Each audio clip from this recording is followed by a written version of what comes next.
Good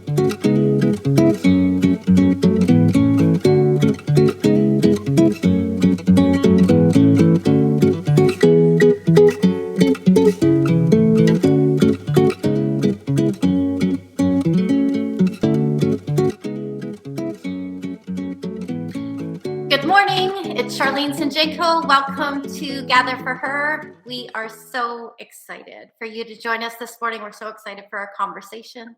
I want to welcome you as the host from the traditional, ancestral, and unceded territory of the Squamish First Nations on the beautiful Sunshine Coast. I just want to take a moment and pause, deep gratitude on this full moon for the delicious conversation that I know we'll dive into today. So I'm going to just pass it to my co-hosts, who most of you know, but if you're listening to this recording or on the podcast, over to you, Christina. Oh, good morning, everyone, and welcome. If you're joining us for the first time, we're so excited to have you. And if you've been with us the whole time, you are most welcome as well. My name is Christina. I am joining you today from the traditional territory of the Ktunaxa and the Shuswap peoples and the Columbia River Métis. And I just wanted to, before I pass it on, just kind of remind us, particularly for those who have been here for a long time, just remind us why we gather. And maybe this is just me, but we gather for community and fellowship, right? We gather for conversations that expand, that are transcendent conscientiously, and we also gather, at least for me, it's change-making fuel and nourishment. So it is not, wow, look at that person and all the amazing things that they're doing. It's, oh my gosh, we're all in this together. And people are doing amazing work in the world. And this is fuel for my amazing work in the world. So I just want everyone to soak that in, that you are here because you are a change maker. And we all need fuel and we all need hands at our back. And so just that reminder that these conversations do that. They provide us with that fuel. And I'm so excited about this conversation today. Yeah. So I will pass it over to my co-host, Tina. Oh, Christina, I love that. Thank you so much for saying that, for grounding us all in and pulling us all in. Yum, yum, yum. I am Tina O. I am grateful to be joining in today from Nequalaquam, also known as Bowen Island, on the traditional, unceded, and ancestral land, home, and territory of the Squamish people.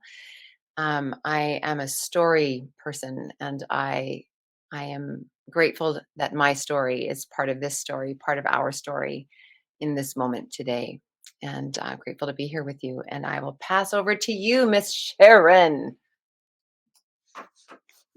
Thank you, Tina. Hello, everyone. Good morning and welcome. My name is Sharon Marshall, and I am joining you here today from the traditional territories of the Snuneymuxw and Snuneymuxw First Nations on Vancouver Island in British Columbia, Canada. And I am really excited to be having this conversation here with you today. All you women who fuel me for the week as well. And I'm just super excited to hear what our new friend Sammy has to say. So welcome, everyone. So without further ado, on behalf of the Braid, on behalf of all of the co-hosts of Gather, and also the collective, which is Powerhouse, we're so excited to hold space for the conversation that's meant to arrive today. And I would like to introduce you to my very special friend, Sami Bass. Sammy is a healer, she's an activist, and she's a filmmaker. Her work in the world is bridging the gap between ancestral knowledge and modern culture. Her work in intuitive, somatic, and ceremonial modalities from her Indigenous American and African roots inform her choices as an activist and an artist, creating cultural change through empathy, compassion, and healing. Sammy's work in the world is diverse, yet tightly woven, braided for impact, to bridge bold, multi-dimensional impact that reaches from grassroots to global. There's so much more that I could tell you about this amazing human being. But Sammy, welcome. Welcome. Thank you so much for being here today. Thank you. Thank you for such a beautiful introduction. And I would just like to acknowledge that I'm calling you all today from Lenape Ancestral lands. I'm in New York City. Sammy, I'm hoping you can help me fill in a couple of gaps. There's so much more that I could say to introduce you and who you are in the world. And I'm just curious what comes up for you. What would you most like us to know about you this morning? Yeah, that's such a great question. And I have a very mixed identity as far as ethnicity goes. And I think that the things I do really reflect that has always been an innate part of me. And so finding how I am a singular thing amidst a group of things, and holding my passion for storytelling and filmmaking, holding my passion for healing, and so many other things, and just incorporating them into the singular form of how I move through this world. Yeah. I'd like to start out with just a quick story, because I think it really, it pulls what Sammy just said together. I had the pleasure of attending a very special retreat this summer. And in the retreat, which was some very gifted independent filmmakers, Sammy was there with us and guiding us, and we started every day with healing, and we talked about, as storytellers and filmmakers, how important it was that our stories came from a place of being healed, right? Where I think sometimes we forget that. What if the stories we told came from people who were deeply invested in their own healing and in doing the work? And I have to say that it was one of the most transformational experiences that I have had in a very long time. And I think it speaks to holding those both worlds, Sammy, which you do very, very well.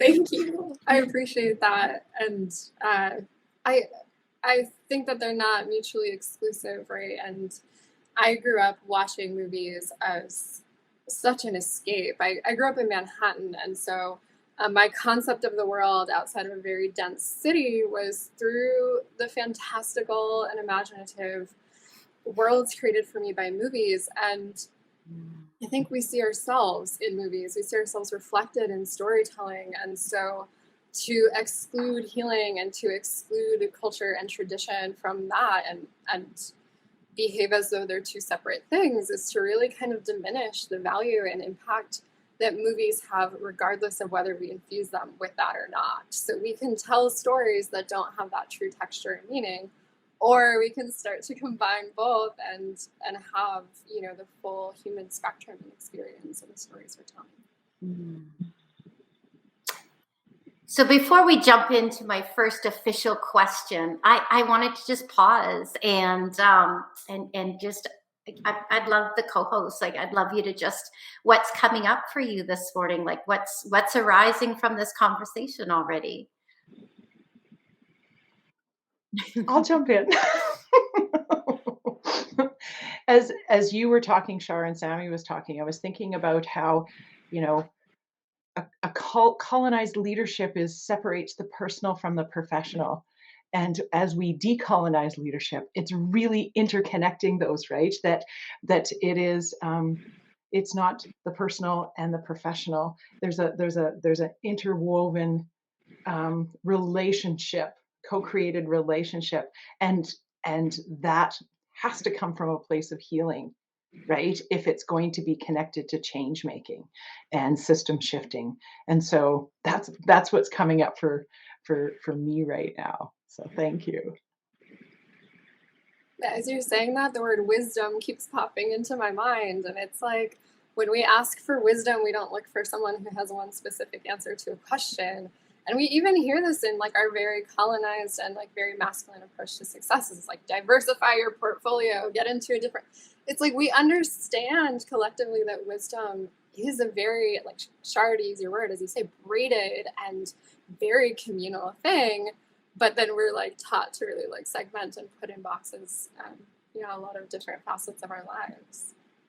And we need to really lead the way in terms of changing the vernacular, right? Yeah. And not being afraid of it. So when you're the way that we've done it in the past has been a particular vernacular that separates the two, and our opportunity is to merge them and marry them, and not to be afraid to do that, but do it boldly and bravely, and in whatever form it needs to be done. So yeah, that's beautiful. Thank you. And of course, I love the word wisdom. I do too. It's a beautiful word. I want to jump in because I wrote down that just the first sentence, because I'm like, I eat words, so it's like words pop up like, what's that word? What's that? And bridging the gap between ancestral knowledge and modern culture. I was like, wow, like those are such polar places in a story, right? Ancestral knowledge is like right at time, like right at creation itself. And then modern culture right now. And the gap is really big. That's a big space. And when I think my question or my inquiry, I guess, is navigating the gap. And I hear the word bridging is the verb. I'm like, I'm eating the bridging, right? So we're bridging this, and yet a bridge goes over, and I so don't get that that's what you do at all. I'm like, oh no, she's a gap walker. That's what she is. So I would love to hear whatever you might want to offer in this space, even if I want to remind us too that people watching might not even know there's a gap. Or they might not even just like let's I would love to start with just establishing what a gap even is, maybe. Wherever you want to go, though, I hand it to you. Wow, let's talk about the gap. Yeah, that's a great place to start. Yeah, oh wow, that is such there's so many layers to that question, so I really appreciate you targeting the gap as a place to start. And I think like the flood of information that's coming to mind is, for some reason this memory popped to mind, so I'm just going to throw it out there. When I was a little kid, I fell between the gap between the subway and the subway platform. And I remember being down there like between the train and the platform and thinking, it is so dark down here. Like I can't see, once you're in there, you can't see the train anymore. You can't see, you just have to trust. And so now it's very clear where that memory came to mind. But that is sort of, right, we have like this fast moving train, which is technology, which is society, which is everything that we've created and put a lot of hard work into. But we've come so far. It's like building up from the earth that we've forgotten that there is knowledge in the earth, that there is knowledge innately within us. And we didn't get here, through our ancestors having the same technology. And so what they use in order to be able to reproduce and in order to be able to survive was their innate knowledge, was the knowledge that comes with our bodies, that comes with us being a part of nature and being connected to the earth and understanding those ebbs and flows, which also means understanding our natural processes, which is another thing that I think gets lost a little bit in modern societies. We have a very masculine approach to things, which is a very It's very external, it's very protective, and it doesn't really allow for, like you said, the water under the bridge, that like emotion, that flow, that which connects us. And so there has become a gap where I think we've become very focused in a specific way that we've almost lost the texture of communication, and we've lost a bit of that grounding, and we've lost our ability to communicate in a specific way. And it doesn't mean that it's not there, we're just very out of practice. It's like after COVID, when everyone was like, I don't remember how to do small talk anymore. It's not that we can't, like we're gonna figure it out, it's there. But it might take us a second or two. And so it's remembering that the way society is now is not inherent. It doesn't just exist this way. We don't have to just ascribe to the way that things are, that we are choosing to look in a specific direction. We are choosing to participate in a specific way with a lot of the privileges we have, which also I think needs to be said, that there is a lot of communities without water, without food, that are actually struggling and perhaps don't have the privilege to participate the same way. But we can recenter ourselves and start to look in a different direction and say, what else is there? Is there an alternative to this? Is there something we can add to this? Is there a broader spectrum than what we have been taught? And I think those are the two sides of the bridge there. And also, how do these inform each other? How can they reflect each other? And how can they help each other? Because there's absolutely knowledge and wisdom in both. Yeah.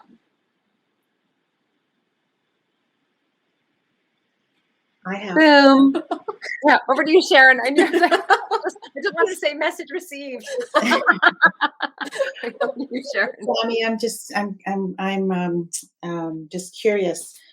For me, you talk about the land and nature and our connection to that, and to me, that's a very matriarchal a viewpoint. And the work that you do in film, it's very industry is very patriarchal. So I'm just wondering, how do you work in that industry, knowing what you know, as with like how do you manage that? So how do you keep yourself grounded and knowing what you know? Yeah, as you say that, I just get this like rush of chills like up through my hips and my arms, because that's I think that's a process that I'm still trying to learn and figure out, and that it's very complicated, and it comes with a lot of eye rolls at work sometimes of just frustrated, and how do I serve both of these communities at the same time. And a thing that maybe I can thank my New York City upbringing for is that I've always been very steadfast when I trust myself. And so when, like we're saying, that like feminine, that divine, knowing, that intuition, that feeling, I think we know what's right and what's wrong morally in a general sense, right? Like on a scientific level with the production of oxytocin, but also in just like a spiritual level of existing as a human being. And it's always very important to me to make sure that that is stood for. And I believe that when you have a voice, if you have the strength, it's your responsibility to speak for the smallest, the meekest, the shyest, the most underprotected.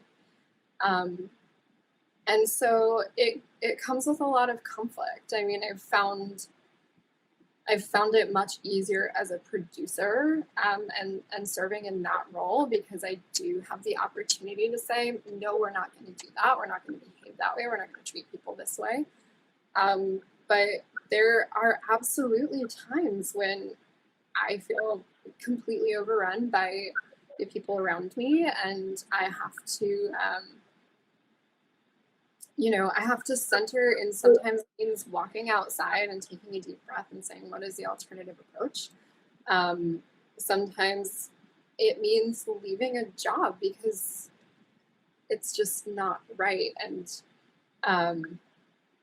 And so it is very complicated and it feels very fraught. And I think a hard part of that is there's so many storytellers, much like myself, who got into the industry to do good and to connect and to help people. And we have found ourselves intentionally or inadvertently becoming activists because we haven't found space to just be, to just present, to just participate.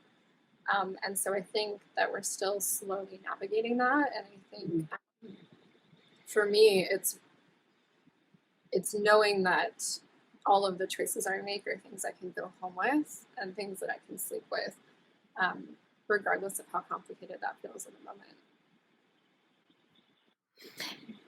I'd love to kind of pop in here because I think as change makers, there's a couple of pieces with Sammy's story and her journey that we can actually overlay in terms of how do you shift the trajectory? How do you live this? So I'm just going to reflect some of the pieces and I'm going to ask those of us on the call to listen from our lens of what we're up to as well. So here's what I know. Sammy is not doing this alone. In fact, there's a constellation of very, very amazing filmmakers who are intuitives and spiritual, whole, amazing creators. And Avalon's Story is where you can find many of them. That's how Sammy and I got interconnected. And when we came together this summer from, different places, it was so amazing to see that we came together from different places at different ages and times in our lives, but yet we were so united. It was almost surprising. Like energetically, it was like so amazing. The other piece that I'll have us reflect on is that Sammy has created an alternative platform. So she has used technology to actually create a different opportunity. So much like the work that we are doing in Powerhouse and communicating and gathering and sharing and activating and amplifying in different ways, Sammy has actually founded a nonprofit called Movies by Her. And I'd love to chat about that for a few minutes because unless there is an alternative, unless we start doing something differently, we can get stuck in the loop, right? And Movies by Her, I'll just read you a tiny bit about it, and then I'm going to pass to Sammy. But what I love is it really does kind of tie into our theme of braiding for impact. So it is a site that catalogs, it promotes, it shares women's films, and it provides filmmakers direct access to their audience. So it in fact removes the middleman, and it makes room for meaningful storytelling by providing space, by providing and holding space. That sounds familiar. For filmmakers to showcase their work and space for audience members to find the stories that aren't necessarily splashed all over the big screens. So Sammy, I'm just curious, like what that brings up for you when we start diving into, this is potentially one vehicle for change that we're digging into. Yeah, so Movies by Her actually started as like a companion resource to our friend Naomi McDougall-Jones's TED Talk on how to be a woman in Hollywood. And the response that we got just from providing that resource was kind of impressive. And our tagline is power to the audience. And I think that's one of the most important parts to me is that very much like we've been talking about in the healing sphere, in filmmaking itself, but also in these sort of projects, is re-empowering people. And I think in the sort of masculine approach that we've had to society, or in a very capitalist approach to society, we've developed this sort of like overarching power that nobody quite knows who it is. And I'm sure we've all heard people say, oh, they would say, or they're not okay with that, or like, and it's like, who are they? Who are these people? Who is this imaginary power that we've like put all over ourselves? And so this concept is like, if we can re-empower people, if we can give people their autonomy back, if we can remind people that they have choice and that we have, as a collective and as a community, are what builds the systems. So the systems don't have to be our overseers. They don't have to run us. They don't have to tell us. We can inform them. And we see this even in our government, right? It's like politics reflect the body as a whole, right? And people don't pass new laws because some politician somewhere was like, I think maybe we should start talking about human rights. You know, it's like, no, the people are saying it, and we just have to remind the people that they have that autonomy, that they have that power, and that they're so important, right? Because as a filmmaker, I'm making for my audience. And not that I don't want some big studio to give me $25 million to make the next Jurassic Park. That would be lovely. But if no one's going to watch it, why am I telling a story? And so I think the audience needs to remember that they're being sold to in a business sense from Hollywood, right? Hollywood says this actor is bankable, this project is bankable, this idea has made us money before. But what they're not doing is gambling on what does the audience want? What is the audience asking for? What is society going through right now that they need to hear and see more of?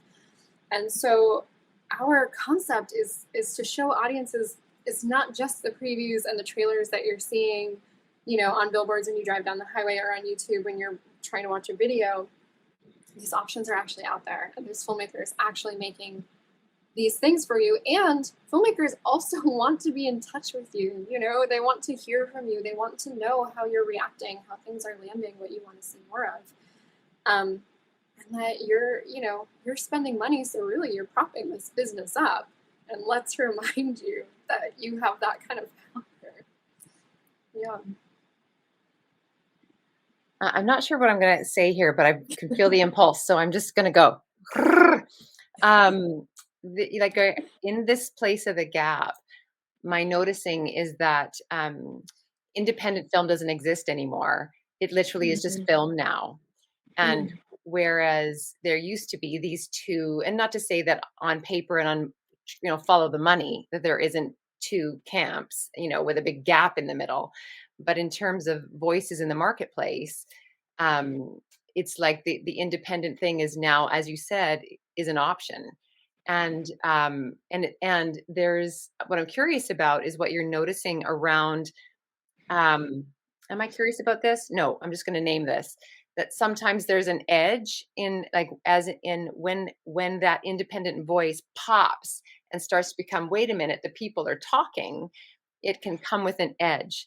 And because that's the thing that pierces the membrane. And yet what you're offering is, what I hear anyway, is there doesn't have to be an edge. There doesn't have to be. The edge doesn't have to pierce. There's healing, and there's wholeness here. And I just wonder if you can speak to, I guess maybe I'm asking about the piercing thing, the being seen, the driving thing, or just what comes up for you after what I've just offered.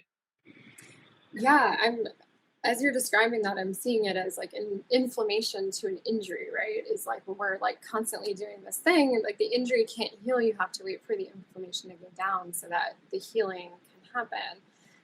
And I think that we have all been very centered in a me-oriented way, and that capitalism and even, post-colonial society kind of orients us that way. It's about the me, it's about how much can I accomplish, and that my value is extrinsic and out there, which does turn it into a fight, right? If your importance threatens my importance, then we need to go at this with an edge, like you were saying.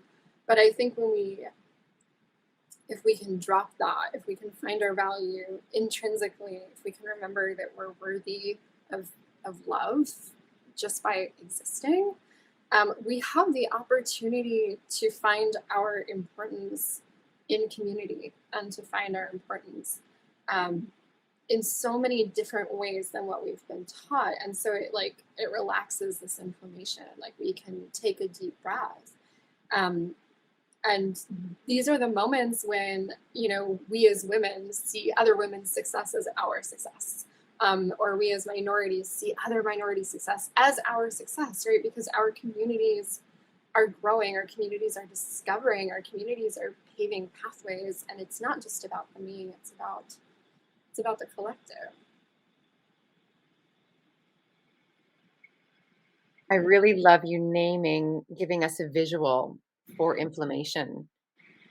What a beautiful gift for us to walk through the world when we see inflammation in the media and be able to see it for what it is versus seeing it as, the next thing that's driving forward. No, it's actually a reaction. It's a response. It's not a drive. It's a reaction. Really appreciate that. Thank you very much.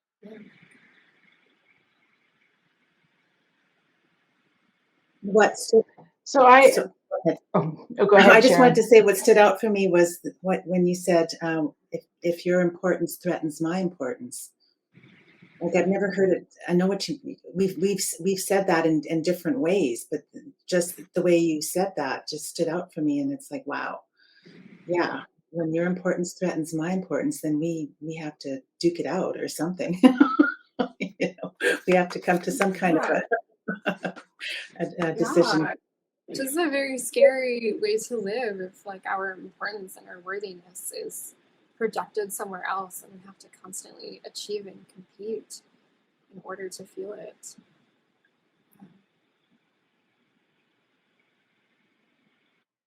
Yeah, thanks for saying that, Sharon, because that line stood out for me as well, and it reminds me of the importance of braiding, right? Of braiding, because then it's that interwoven connectedness and worthiness, right? That is intrinsic.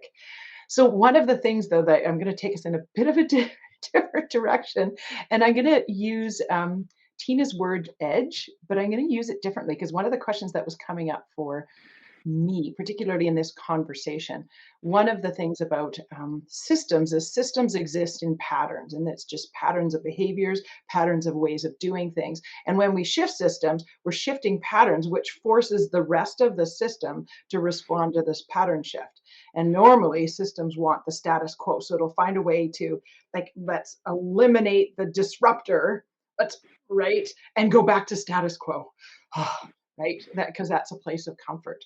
And so part of shifting a system is really around bravery and actually living on your edges, right? And moving into the edge of that place of discomfort that's not dangerous and say self-harming, but actually living in a place of that those edges, where we push those edges so that the system shifts. What are ways that you because you're living in your edges, how do you make sure that you're continuing to live in that place of gentle discomfort that's not that inflamed place, but actually that place from, so this goes back to, sorry, I'm going to give you a long preamble here. It goes back to weight training, right? It goes to build a muscle, you go to the gym and you lift heavier weights than you could the last time, and you break down the muscle, and that comes back to inflammation. And then the rest and the healing are what brings it so that you can go back again and lift just a little bit more and a little bit longer. And so it really is connected to inflammation. How do you live on your edges? I guess I'll stop there. Yeah. I also love that all of our metaphors today are body metaphors, which is our nature. It's how we exist in nature, which is such a beautiful thing. The first thing that came to mind was a lot of crying, so I feel like I'll just say that.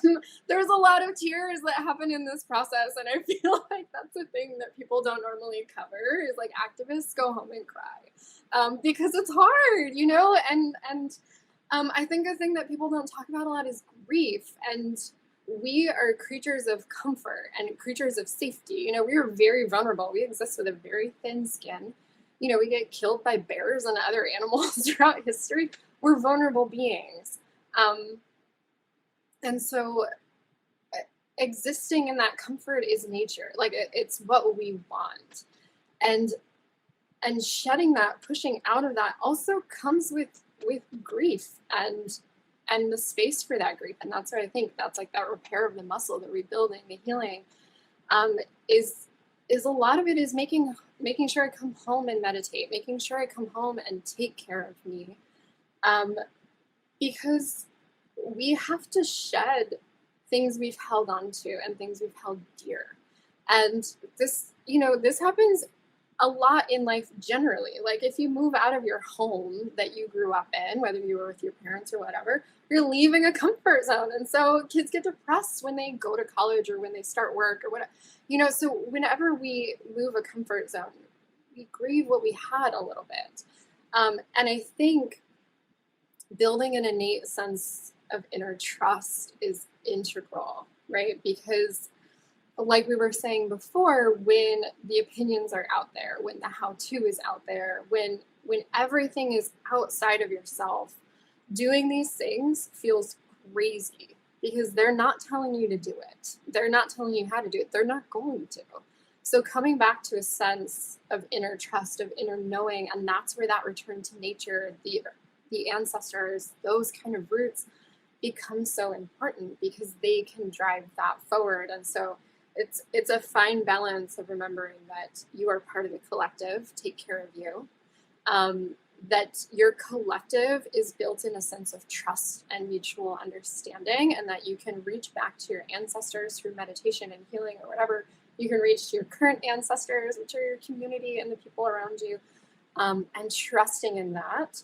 And then knowing your limits, knowing when and where, and remembering that it's going to come with pain and that it's going to come with grief. And even if it is good progress, it can still be uncomfortable to shed a comfort zone, no matter how deleterious it might have been, and making space for that too. Oh my gosh, thank you. I just want you to know what happened actually. When you said about crying and grief, what was so funny is that what you may not realize is that on the screen, the four of us, Tina and I, have these visceral reactions, right, to things that are said. We respond, and you had all four of us viscerally reacting, which is kind of amazing. We joke about what happens on the screen, but all four of us had this visceral reaction, this head nodding, and this, this heartfelt response. So, It was the line that happened. Activists go home and cry. Yes. That's a great line. I want to ask you something about that. I was listening to, I think it's called Limitless, a podcast. It's actually a musician's podcast. And it was featuring Danny Elfman. And Danny Elfman was talking about how, and Rob Lowe. So Rob Lowe talked about how Prince opened for the Rolling Stones.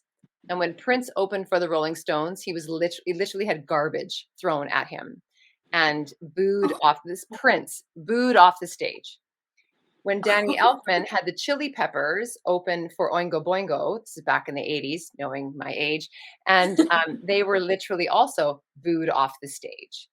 And in both of those moments, it was before the audiences were ready for them. Literally 1 year later, the audience was like, "Oh my God, you're the best thing ever!" But the point that I want to make is that Prince canceled the tour with the Stones because he was so incredibly sensitive, and his instrument simply couldn't take it. Whereas the Chili Peppers were like, "You guys are losers. You totally don't get me. Whatever, throw your stuff. I'm singing." And I want to name that because as change makers, we all have an instrument we come to the table with, and we all have a nervous system response that we have. And I notice in our capitalist colonized thinking, we all think we're just supposed to be the Chili Peppers, but not all of us are. And I want to ask you about the healing work that you do and what you might offer us as change makers in that space when we're booed off the stage and we literally need to come home and cry. Yes. Oh, that story is so. First of all, I can't believe anyone would ever boo Prince. Like, what? Yes, thank you. I really like that as a metaphor. And this idea of like the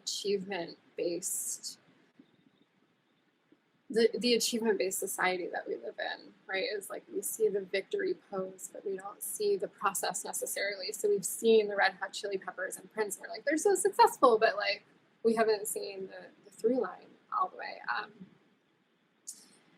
Yeah, so what I would say, and I think, again, this goes back to, like you were saying, this sort of colonizer, this very masculine mindset that we are navigating. Oh, I have this sense of talking about time, and that like time is very pertinent in our society. And so if we're not doing right now, and if we're not expedient, and if we're not accomplishing within a certain frame of time, then we're not successful. And I think the reminder is that anything you do to care for yourself is a renegade act. It is also an activist act. It is also a communal act. And so if you don't get your revolution done in 365 days, like you exactly planned it, remember that every single piece of what we do is information for what we do. This is how we build wisdom. And our personal stories are personal stories because we belong to the collective, right? So my trauma, my experience, my highs, my lows are all affected by the society I live in. The better I understand them, the better I can communicate them, the better I can teach others to be with them. And so we have this feeling like I took a year off from doing the grind, as I would call it, right? I had my Movies by Her team take the time off also. And I thought, holy moly, what am I doing? I'm losing time. But in the interim, I was able to heal and understand and come back with new wisdom and teachings. And I met people that I would have never met, right? As I was sitting with elders in Guatemala. And no one's saying, oh, you have an activist platform, go meet some indigenous folks in the mountains that are going to let you know how to, like, no, we would never connect those dots for ourselves. But life, and that's that inner trusting, right? Like, what does your intuition say? What does your body say? What would the ancestors say? And if they're saying, go home, drink a glass of water, take a deep breath, do it, be able to do it. And not everyone's modalities are the same, right? Like I'm a big proponent of meditation. I'm a big proponent of movement flow. If these things don't speak to you, there's a modality out there, right? Go to a float tank, drink a cup of tea, scream into a pillow. I just read about this really cool practice by Regina Thomas-Shower, which she calls swamping. She puts a trash bag on and just gets angry, and it makes like a lot of noise and like makes her sweat, and she feels really good. Find your thing, right? Like, it doesn't have to be your like perfect Zen woo-woo. Like, nobody has to be able to approve of it. But in those moments, we see ourselves. And in those moments, we're vulnerable. And vulnerability is a huge strength when you're trying to reform a system that is built on actively not being vulnerable.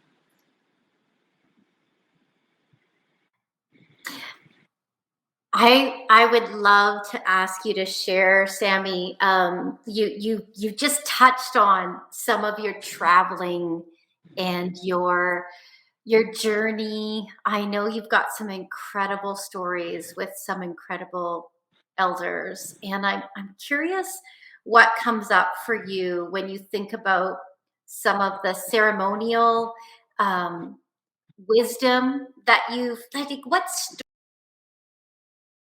that you feel compelled to share? I'm super curious about that. Yeah, the first thing that comes to mind is a Mexican tribe that I worked with. And so the difficulty in some of these stories is that ceremony is sacred. And so kind of treading the boundary between what stays sacred and what crosses over. But what I will say is this tribe survived colonization by knowing how to live in the mountains, surviving in the mountains, and never mixing with the Spanish colonizers. So they basically hid out colonization, and because of that, they still have a huge grasp on their culture and their language and their connection to the earth.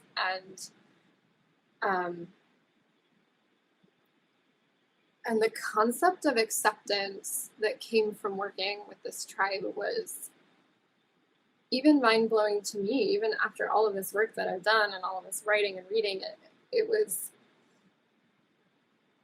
that people were welcome, and that if people wanted to heal, they were welcome, and that if people were broken or scared or hurt, they were welcome to have that experience, and that the earth had space for it. You know, you go out into nature, there's room to cry, there's room to be held, there's room to spread your arms and exhale. And I think a big challenge, even in my experience in life, being an urban native is a very different experience from being raised on a reservation. And the colonizer mentality has us believing that separate is different and that we don't belong in specific spaces. And this feeling of segregation and polarization pulls us apart even further, right? And it also disarms us, and it also disempowers us. And so to see this amazing tribe of people not ever have digested that, to the degree at least that we had, and to see people of all walks of life and say, no, you're welcome. Like, why wouldn't you be welcome? Like, it wasn't even a concept that, like, no, our space is segregated to just us and we're the only ones allowed to heal and practice. It was, and I think a note needs to be dropped there for cultural appropriation, right? Because there's separate conversations going on there, but that the earth has space, and almost all of our ancestral knowledge is rooted in the earth, right? No matter where you come from, no matter where your ancestors come from, they learn to walk and breathe this earth. And that if the earth has space, we have space because we belong to the earth. And I just thought that was so beautiful, and it's informed a lot of how I've moved forward in the world.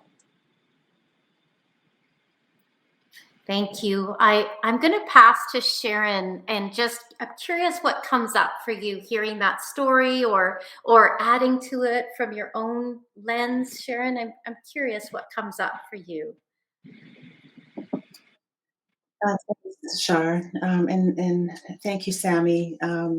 So I'm just stuck on the, you're over here with this tribe, and then you fly to New York to do a film.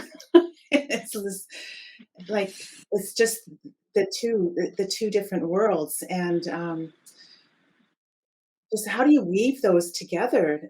To how do you do? I know we've talked about the practices, a little bit about the practices that you have to keep you grounded, but just, I guess I am still blown away by how you are able to, because you're so grounded.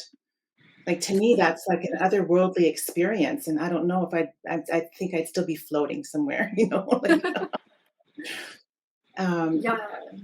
For the impact that you're creating. How do you do it? Yeah, I think it goes back to that, building that inner sense of trust. And I think a big thing for me is always knowing that my ancestors have my back.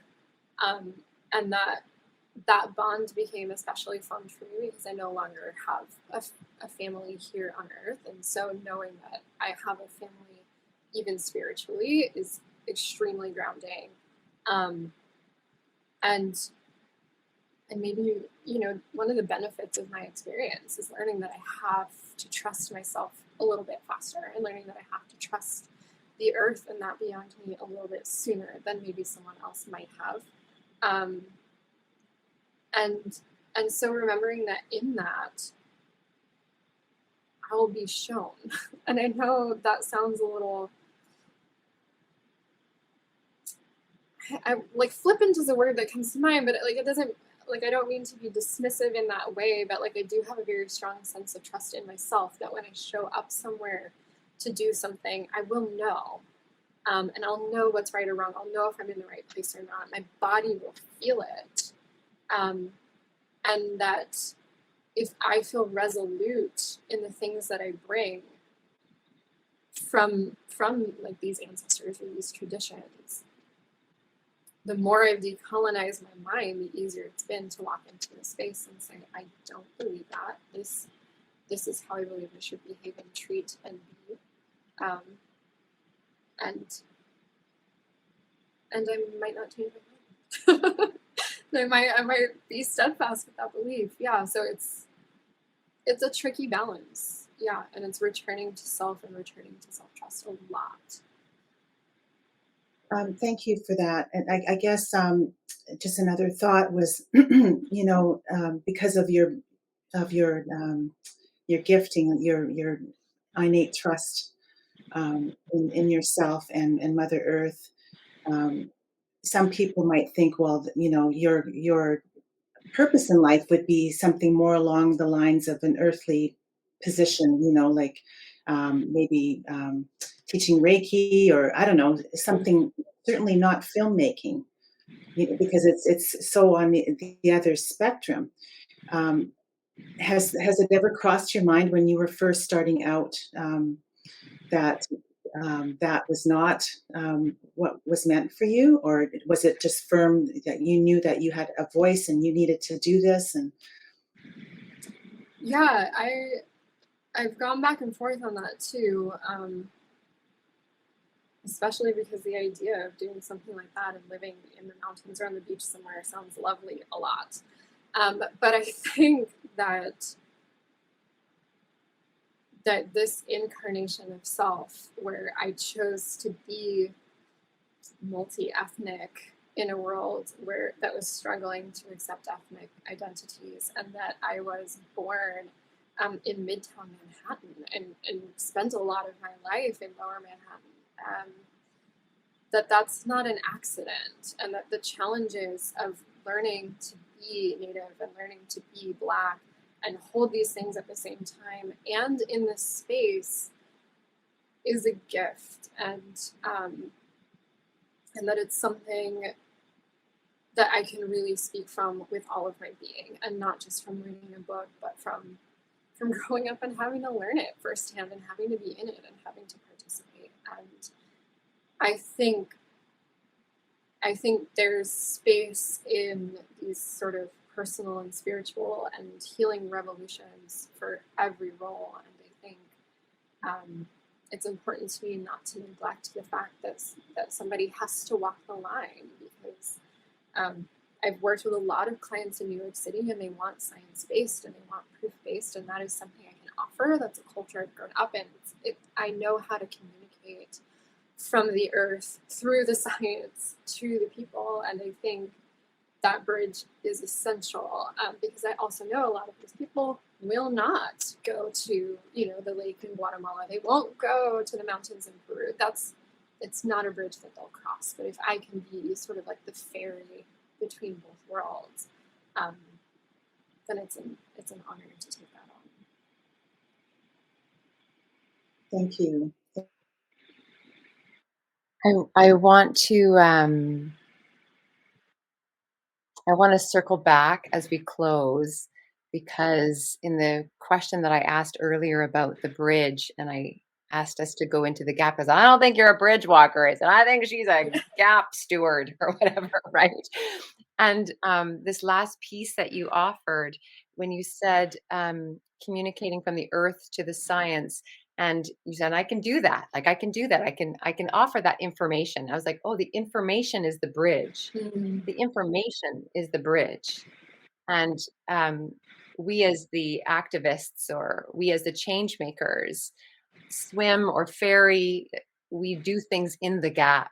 And I really love the water image that you just offered us as a way to live in the gap and to make and to sense make of the experience that we have and surrender to it. And I think you also gave us an invitation to get off the bridge and to get in the water and let the information, or let our the fact that we are having a human experience letting the doingness of ourselves be the bridge, but we are the water, or we are in the water. So I want to really thank you for that. And I'm going to thank you as we close, but before we go there, I want to let everybody know that this is a change-making conversation that we've just had. It was a fire circle experience in the way that we have conversations here in the house, and that many of you are part of the leader path, which unpacks pieces of this conversation because you're a change maker, and there's tools here, there's medicine here for us. And every second week, we have a Learn About the Leader Path conversation after these conversations. And this is not that week. That's moving into the wisdom circles. So I am going to put a link to a Learn About the Leader Path for those of you who may be here wanting to have that conversation, and know that you can join us in the wisdom circle and have a full-on one with me after. So, and now back to you, Sammy, and to us. And I just want to thank you for your generosity and your big work in the world, and the standing for what you're made to do. Because as you do what's been entrusted to you, you allow and show us that we can also do what's been entrusted to us. And this beautiful piece that you said, when I show up, I will be shown. And I just see so much light in that. Like, you're also shone on as you show up, doing and trusting what you've been shown. So thank you for being here. Next week, we'll have our wisdom circle, and you're welcome to join us if you want to unpack. So thank you. And thank everybody for being with us today. I thank the story of us, the story between us, and the story that is unfolding right now as we breathe. Thanks, everybody. Thank you, Sammy. Thank Thank you. you, Thank you Sammy. so much.